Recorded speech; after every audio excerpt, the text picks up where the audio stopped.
District of Conservation is sponsored by the Committee for a Constructive Tomorrow, better known as CFACT. To learn more about our sponsor, head over to cfact.org. Thanks for listening to the program. Don't you love it when things are both easier and more affordable? Like when the rain washes your car for you. Or like when you save up to 10% by bundling your renters and auto insurance with USAA. Bundle with USAA and start saving. Get a quote today.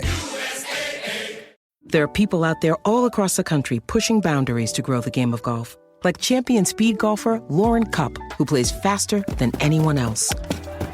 And Will Lowry, whose work in the golf community inspires more kids to get into the game.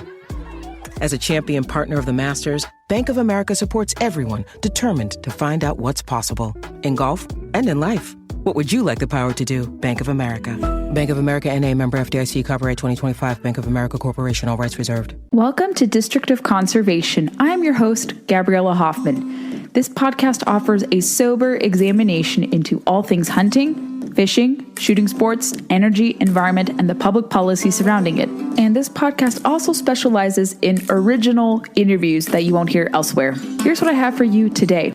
There are so many updates and developments as it relates to current events and conservation. There is a conservation tie-in, energy tie-in to coal, the big executive order that was just announced, tariffs that have just been delayed for 90 days, and reconciliation, which we're currently in the midst of, and whether or not public lands will be part of the equation. I'm going to explain all three of those updates as concisely as possible, my thoughts on that, what the implications are, what the delays mean, why those should be celebrated, and why certain hypothetical suggestions are not going to be in the final reconciliation. Public lands are not going to be going anywhere. You will see opposition, even from Republicans. This may have caught people by surprise in terms of the shoring up of coal. Don't be surprised. Coal, believe it or not, is actually still very integral to our electricity generation. So electricity is a secondhand or secondary source of energy. So you have the raw materials, the raw energy, and then you have secondary, which is electricity. So after natural gas, which is about 40 some odd percent, and nuclear, which is about 18.2%, 43% for natural gas from the Energy Information Administration. Nuclear is 18.6, and then coal rounds out at the third spot at 16.2. The president does have an interest in harnessing more American-made energy, including coal, as part of his energy dominance agenda, which means harnessing abundant, reliable, secure energy. This is a talking point that Secretary Wright has magnificently articulated. I just love the way that he talks. And I'm not a fangirl. I don't get excited by politicians, having worked in politics for many, many years, almost 2 decades. Goodness. But he is one of the smartest people in energy policy in recent memory. And he talks about this. That sentiment has been echoed across different literature and materials that have gone out on the government website, which ultimately means you're not seeing top-down directives. You're seeing more of like a balance and a return to the market for a lot of these projects. But coal is part of the equation, especially coal that is made here in terms of boosting manufacturing. Coal, even globally, is like 30 some odd percent of electricity generation in the whole entire globe. So a lot of people depend on it. A good chunk of our country, even in parts of Virginia, I've talked about this so much, parts of our country, Appalachia, I think Kentucky, including Kentucky, Ohio, plenty of other places, still depend on coal, especially as a backup source when renewables do not work or they've had long-standing coal plants. Coal is also reliable, or has a capacity factor, meaning it works about 40 to 50% of the year. That's a lot more than solar and wind, which has a capacity factor respectively. Solar, 25% at best onshore projects that work 25% of the year of 365 days, so not very reliable, very expensive to shore up to, and then there's no plan for recycling. Same with wind turbines. Onshore wind works reliably at best for 35% of the year, especially without storage, and the whole plan's to store, as I've talked about, solar and wind, impractical. It raises the cost, and then what you see in California with solar in particular, you see that energy that accumulates just gets wasted. So you're better off, funny enough, having coal in certain adequate places across the country. And coal with natural gas makes up, like I said, that 60% of electricity generation for power plants that provide reliable, consistent, dispatchable energy in parts of the country where renewables just don't work. They will never work, let's be honest. And after the Obama administration put a directive, they put a rule to essentially say that there will be no coal leases, no coal exploration on federal lands, which helped to usher in the demise of coal. Yes, there were natural factors at work where we did see a transition in the market from coal to natural gas. That's why natural gas is the most prevalent of all sources in terms of electricity generation in the US. But it did not help that heavy-handedness from the government imperiled coal, displaced people. I have been to Southwest Virginia. I know some of you listening have probably visited coal country in your part of the country, but I have been to coal country, Virginia. I am very sympathetic to the plight of the people there. Most of these people who work in the coal industry are also hunters. This is 6 years ago. I went down there for Rocky Mountain Elk Foundation, Virginia workday. My dad came along with me. He was the chief construction guy for building elk shelters, viewing points, so people could go see the restored elk. And it's the energy workers, the coal people, who are helping to bring back the elk. One of the leaders, Leon Boyd, works in the energy industry, including coal. And the fact that this industry has been maligned for so long, and coal today is produced so much cleaner. I think that's what people are missing from this. Like I said, it's not going to be the most dominant source, but it shouldn't be excluded from the equation as part of this energy abundance, dominance agenda, because in many places across the country, it's appropriate. And actually people are having to move back to coal because solar and wind just don't work. And then if you are in a place where coal is part of your electricity mix and you have an electric vehicle, most likely your house, if you're charging your EV, if you have an EV, into your house that is powered by coal, you're not abandoning fossil fuels or organic energy. As someone told me recently that I should start referring to fossil fuels like that, and I will probably do that. But you are still, intertwined with coal or oil or gas, and you're just taking more steps to claim you're green, but you're not necessarily going green because that's what's undergirding the charging stations, whether it's your house or a freestanding charging station. But anyway, if you want to read the executive order, what is also interesting, what I was able to preen from it, because I don't want to just mouth off to you, I'm trying to keep this short and quick in terms of this roundup I have of all these very interesting percolating topics. Again, coal announcement, the tariffs being paused, and also reconciliation, which is on the horizon, and why public lands will not be sold. I'll get to those two latter topics in just a moment. But what was interesting about this executive order was that the president labeled under emergency powers, and I am a little skeptical of emergency powers. I understand why he did it. So far, it has stood up in court. I don't think there have been any challenges so far to him invoking emergency powers, but I prefer not to use that like Biden used that, and that was not smart in my opinion. So if this is being done to expedite things because permitting reform is just out of the equation, out of the realm of possibility for now, they are also retooling NEPA, which we'll get to in a future episode about permitting reform and why that is really holding back a lot of projects. And it also helps to ensure, and I think people forget that when you're building these energy infrastructure projects, you do have environmental review, but the environmental review has been strenuous and ridiculous, meaning no projects get built.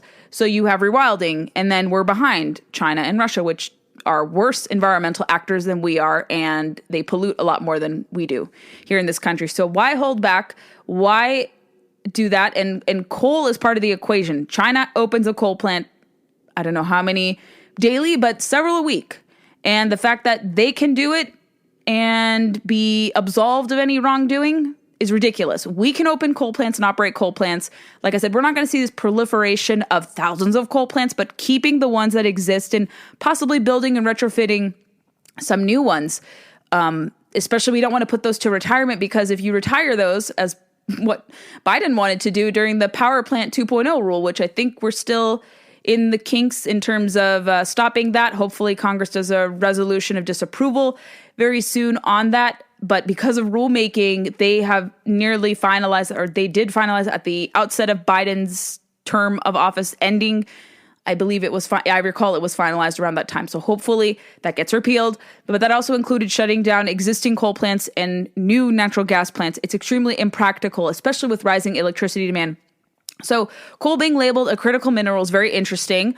I'm not sure if there are legal implications for that, but I understand why he did it, because of just the source had been so maligned and bogged down by regulation. So I could see why he did that, to help bring it back, especially for steel, and especially also for AI and rising electricity demand. I've talked about this a little bit, but when natural gas and nuclear aren't available, the Interior Secretary has said that he will look to, and he has touted this even during his confirmation hearing, he said that coal will be part of the mix in terms of helping to meet this electricity demand for AI. And while I think we'll see more natural gas and nuclear projects, I still think there is a place for coal, as long as it doesn't get unfairly subsidized like what we saw under the Inflation Reduction Act. I don't think that's going to happen. This is more of a deregulatory regime that we see from this administration. We're not going to hopefully see them give preference to winners and losers like Biden did.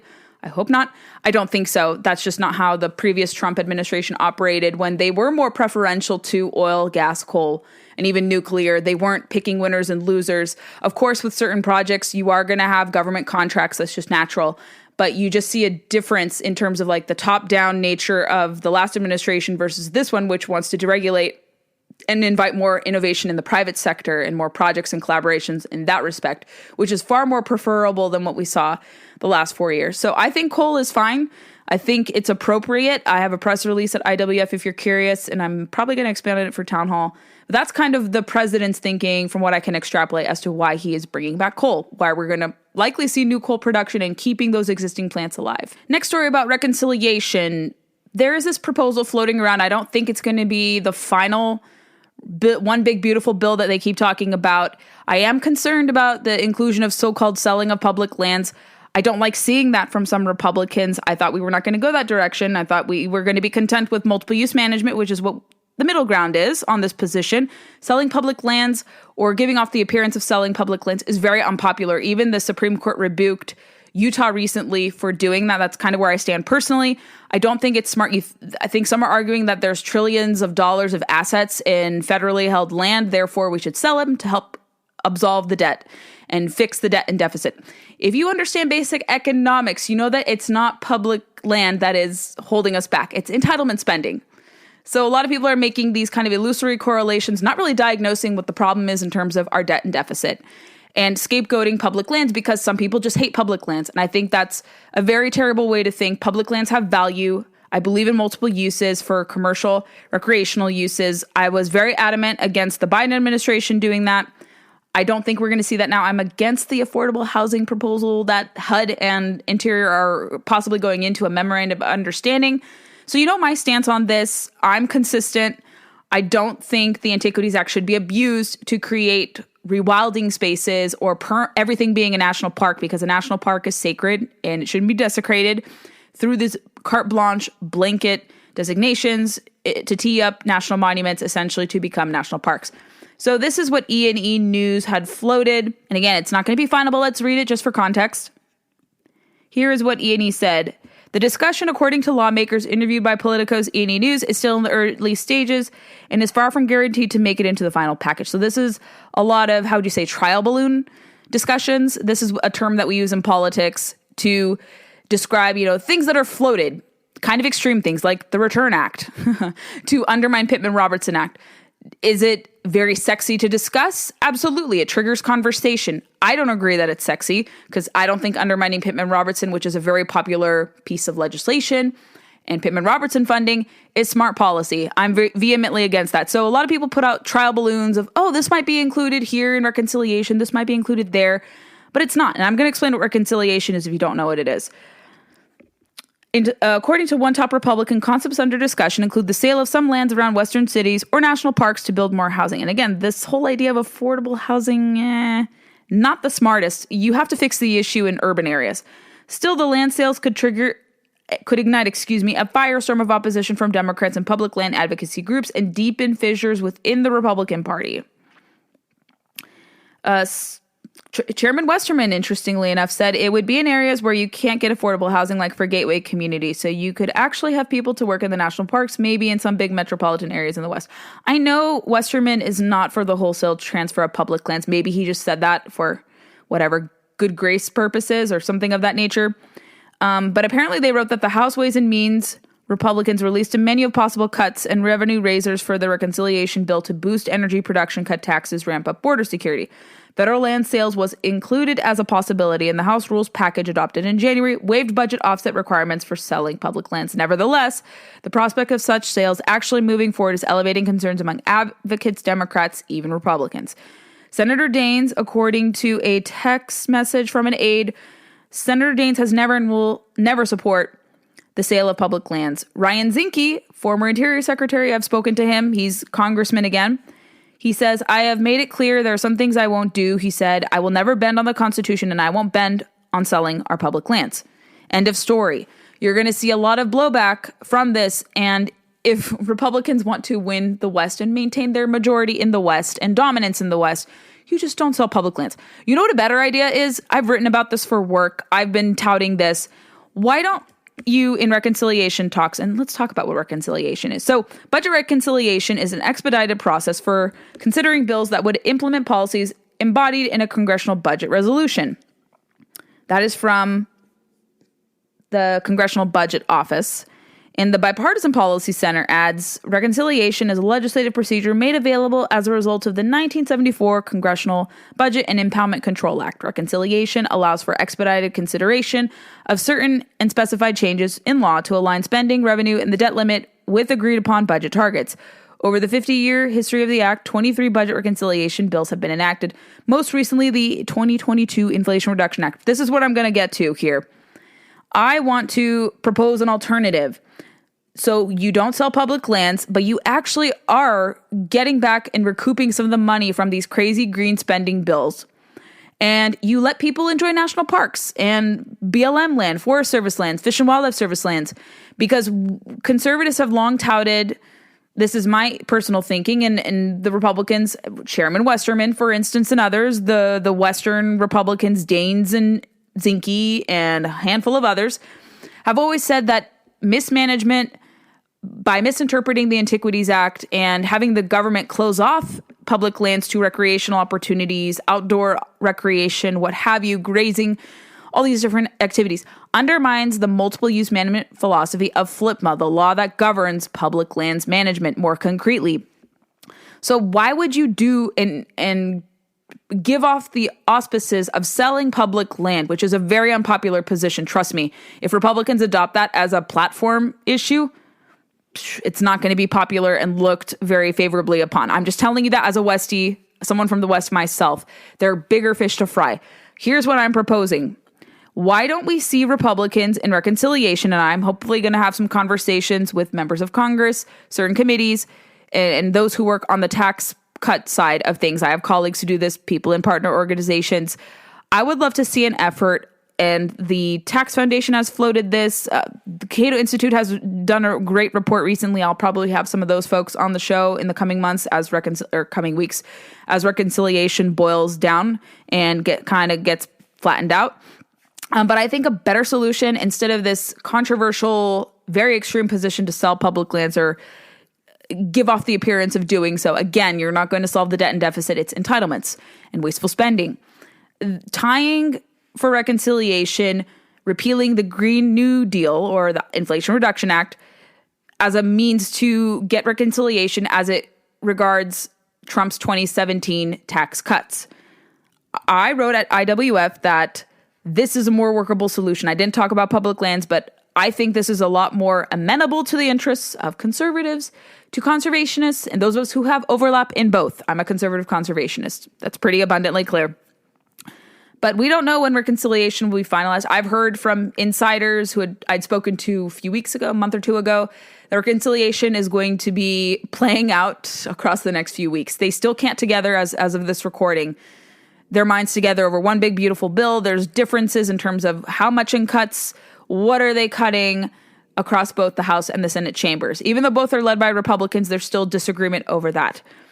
But the Tax Foundation, which I'm going to cite about Tariffs too, I think they're great. They're a great nonprofit, nonpartisan outfit. And they explain and break down these concepts very simply of reconciliation, of tariffs, what have you. The Tax Foundation has a great idea for pairing these two items together for IRA reform proposals, including full repeal, in order to make tax cuts permanent. I won't dwell on tax cuts. I do support those independently of the podcast, but I think that's a better thing to focus on in reconciliation. And the Tax Foundation said, we estimate repealing all the green energy tax credits associated with the IRA would raise $851 billion over the 2025 to 2034 budget window. A fourth option that they had floated, which I also liked reading about, shy of full repeal from the tax foundation, is to potentially raise $743 billion across a budget window of 2025 to 2034. If you do not repeal the Inflation Reduction Act, which caused a lot of inflation regarding energy, gasoline, housing, heating, housing in terms of heating costs, that's what I meant to say, your food costs, transportation. For a time under the Biden administration, energy and its derivatives were the most expensive thing because of all this injection of federal spending, which artificially propped up so-called clean projects, energy projects like solar, wind, batteries, EVs, to the detriment of things that are more market-friendly, more positively received in the market, and created this huge imbalance and a lot of fraud and waste. And you've seen the EPA uncover billions upon billions of dollars of wasteful spending from the Biden-Harris administration going to environmental justice groups, what have you. That's a horrible stewardship of money, taxpayer money. So I am in full agreement. I have made my stance clear professionally and here on the podcast. I think this legislation has to go. It didn't get bipartisan support, although there are Republicans who are wobbly and want to keep it even though they didn't vote for it. Preposterous. So professionally speaking, in my capacity at IWF, we're professionally opposing this. I've made my stance clear. My colleagues have supported me in doing this. I'm not saying anything out of tact from my workplace. It's all consistent messaging. So we were told that the Inflation Reduction Act would originally cost $370 billion, but the Cato Institute has new analysis stating that if left intact, by 2050, the cost of this horrendous law, which does nothing to make things greener, just was a way for certain clean energy interests to enrich themselves. That's the green you only truly saw.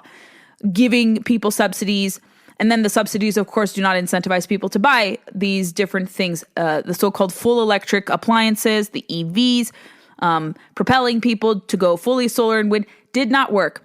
In fact, all of this injection of money, this superfluous amount of federal spending, resulted in all these industries that were touted as the future, as revolutionary, as innovative.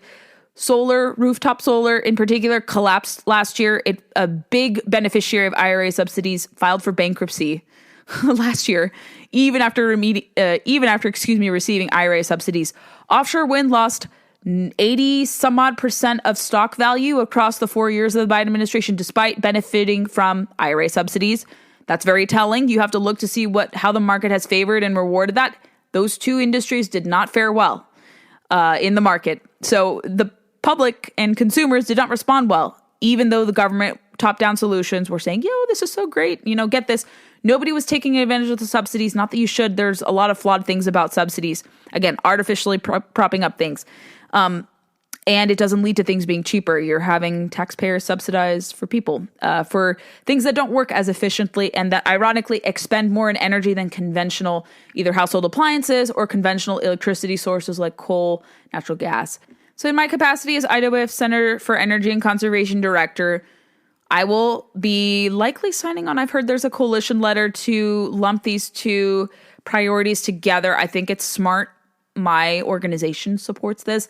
So that's what I would much prefer in reconciliation, like kill two birds with one stone. Don't sell public lands. Don't give off the appearance you are even entertaining this, Republicans. Come on, guys. Just focus on multiple use management and harnessing and strengthening that because there's just so much distrust. And if we lose public lands, this is not a lefty position. It is very much a conservative, free markets, small government position to support public lands where appropriate. They can be managed and stewarded a lot better. This new administration is going to restore balance and follow the facets and tenets, of FLIPMA as intended, not create advantages or these so-called conservation leases or allow for solar and wind companies to bid, get an 80% discount compared to other energy interests to develop on federal lands. You're not going to see millions of hunting and fishing acres closed down. That's what they have to stick with, not these superfluous, extraneous, controversial trial balloons.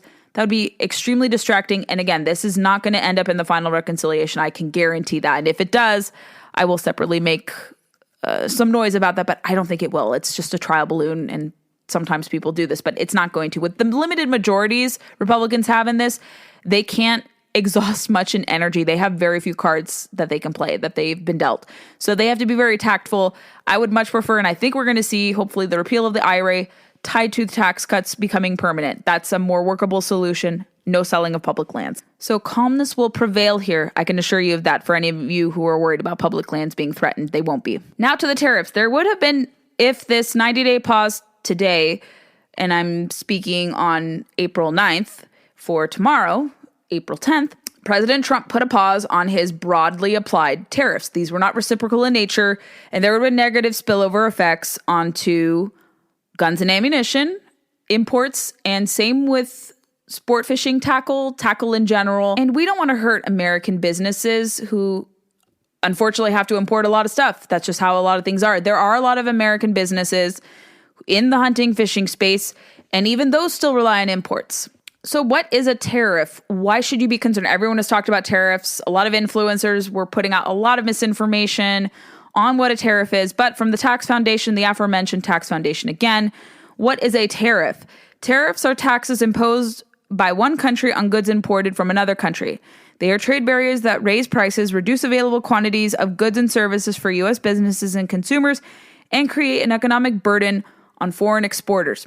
There are a lot of things in the hunting, fishing space that are either made in China or somewhere else.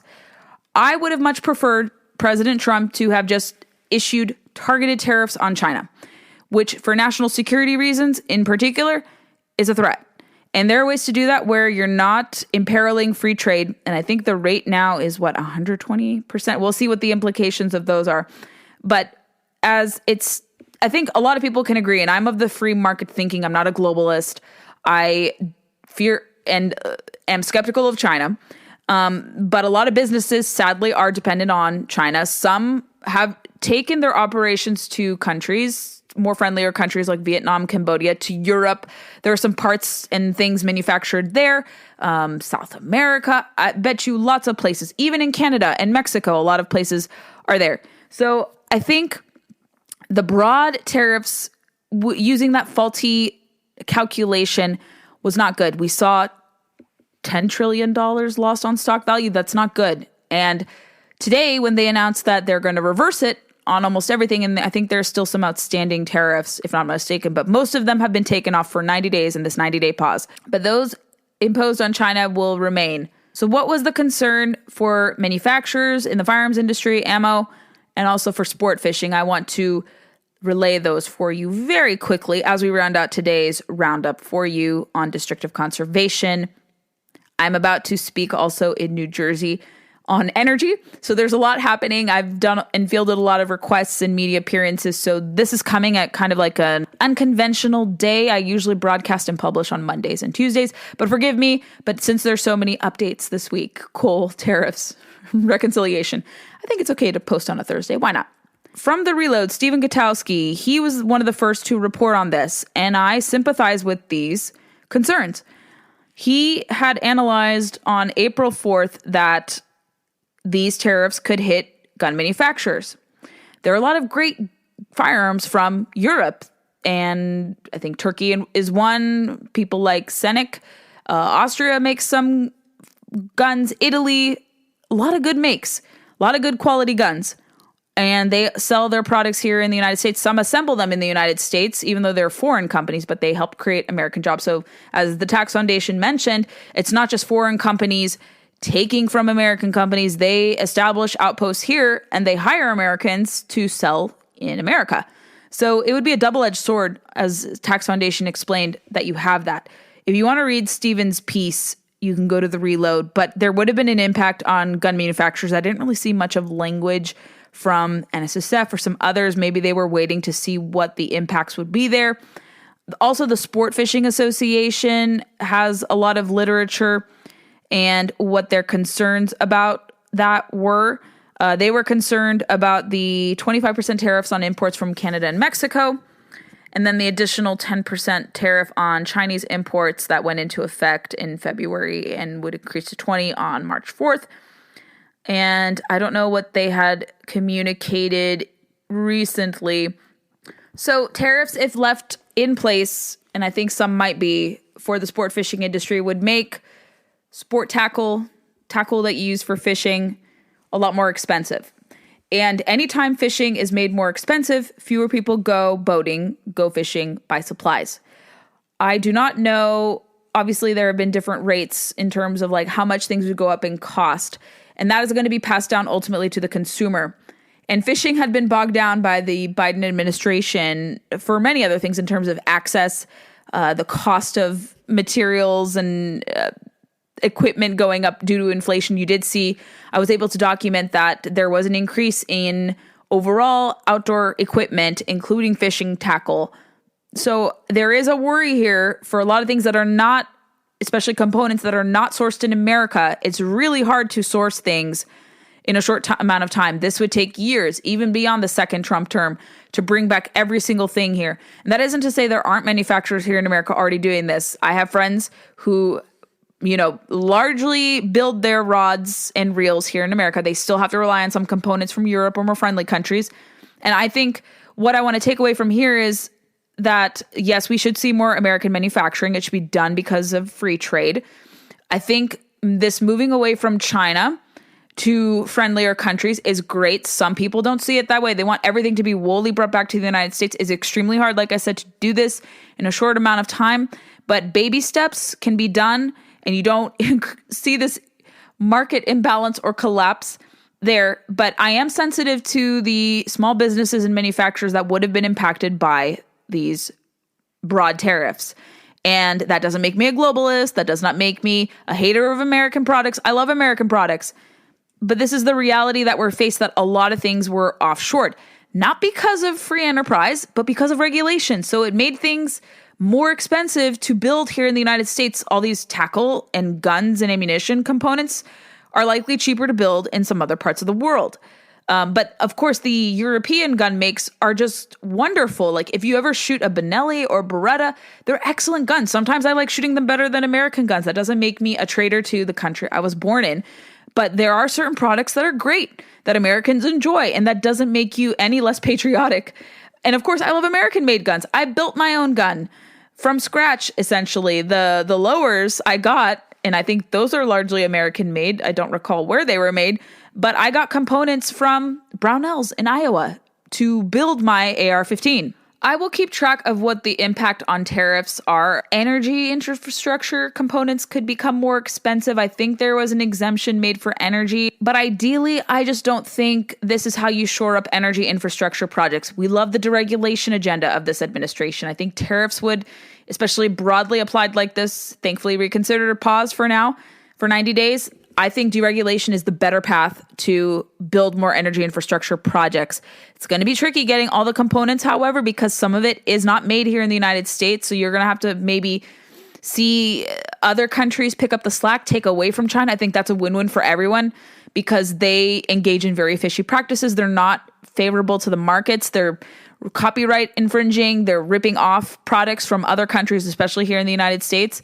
And they don't have good intentions, the CCP, with respect to that. So I would much prefer Vietnam, Cambodia, maybe European countries picking up the slack here, and we employ those people. Everyone benefits from free trade, and I think it can be fair, but I'm not a protectionist by any means. I'm not a globalist either. I think there's a healthy medium. But I am concerned that certain supplies in fishing and hunting could become more expensive because, again, it's really hard to reshore things when you don't have the factories or you don't have the materials here. And this is what developing more critical minerals will do here at home. Potentially could unleash this. And we'll see what happens. But not a big fan of the tariffs. This is my personal opinion, not that of my employers or clients. And there's a lot of debates even among my professional credentials. You know, a lot of the people I work with have different opinions. We don't take formal stances. But I think the broad tariffs, a lot of the people I work with would disagree. More targeted tariffs are more appropriate. And I think with China, it's fine, and we'll see how that plays out. But that is kind of where my takeaway is. And I think we should be concerned about the manufacturers in the outdoor industry who would be impacted by broad-based tariffs if their concerns are not assuaged or alleviated right now.